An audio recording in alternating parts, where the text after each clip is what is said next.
Megan, I was out on the water yesterday, but not fishing. I was working on the school boat for the water skiing trip that's coming up. Okay. And I saw something, and I want to tell a story. Aw. Okay. Yeah, Like but- Throwback Thursday. Nah, but this is more. Something I saw that was like I was watching a pair of brothers fishing, and it was cool to watch. That's sweet. And when I saw something, it was like, oh, I got an inspiration for a topic, and so I'll tell you how that all kind of transpired. Okay. Stick around, guys.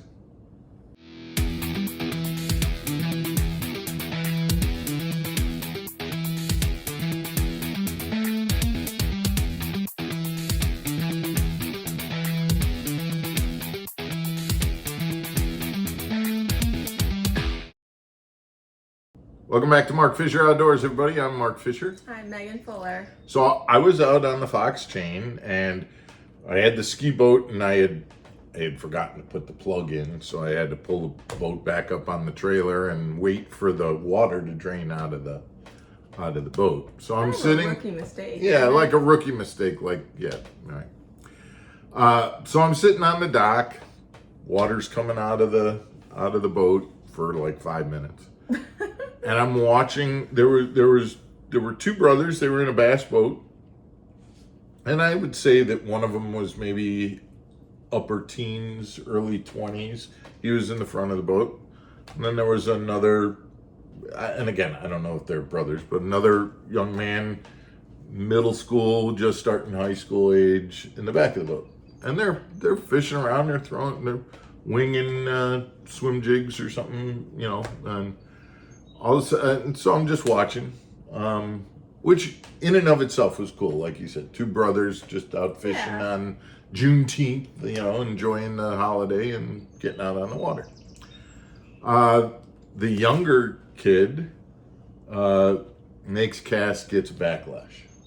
Okay. And so I can see him in there picking out the backlash and things like that. Oh, and I learned about backlash from teaching your kids how to fish. Right. So I know what you're talking about. And we knew he could have prevented that, Yep, but he knew what he was doing. He got a backlash. He got it out.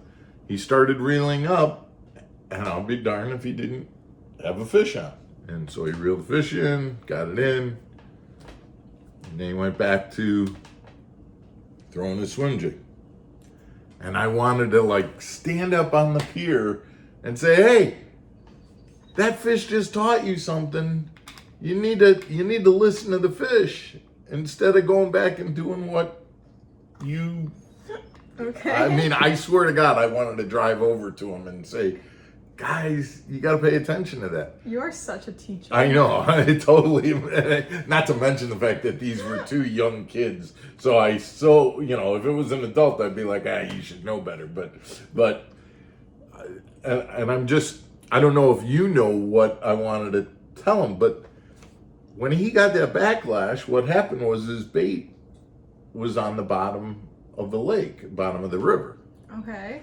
And so he took whatever time it took him to get that backlash out and get that line back.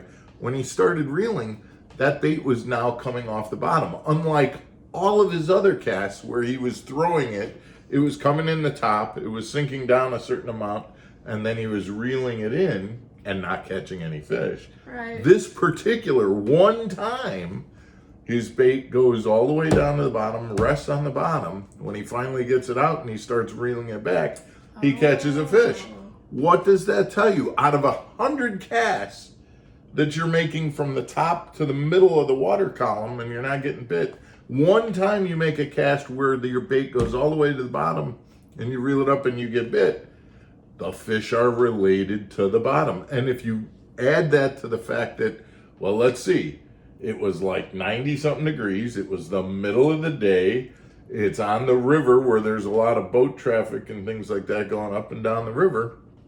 It would make sense that the fish that are towards the bottom, cooler. It's safer. 100%.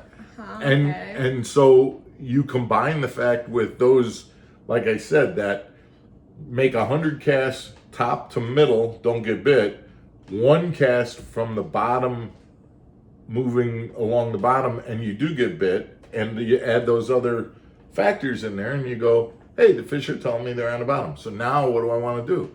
I want to make sure that I'm fishing the lower part of the water column. I've had, and again, this has happened to me. I mean, it's happened where I've been doing the exact same thing, and you pick out a bird's nest or something like that, and then all of a sudden you realize dead sticking is another. Sometimes it isn't so much. In this case, he was using a moving bait, so I assume that it was fish on the bottom. But dead sticking is another. There are a lot of times I'll just use a wacky rig single, throw it out there, and I'm letting it fall, and when it falls and I don't get bit, I pick it up and I make another cast. Whereas letting it fall and actually sit on the I bottom. was just gonna ask that. Is that a different thing too? Yeah, letting it's it called just dead sit- sticking, letting it and, just sit there for a little while. letting it sit there, letting a fish see it come down, land on the bottom, and just kind of look at it for a while, going, "Yep, I don't think that's going to move anymore." Now, they may take a little bit to. Hey, it's dead. It's dead. I'm going to eat it. Oh, I can grab it. Right. So, guys, your backlash can teach you something.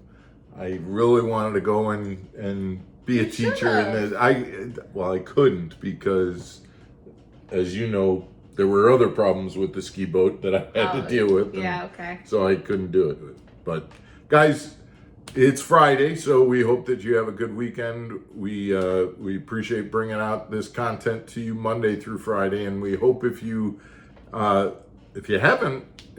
subscribe to the channel, and It's just a push of a button. It's push not of a hard. button. But the most important, it's not only the subscribe button, it's that notification button. That's so important so that you know when, so that you get reminded, hey, watch Mark Fisher Outdoors today, find out what they're talking about today.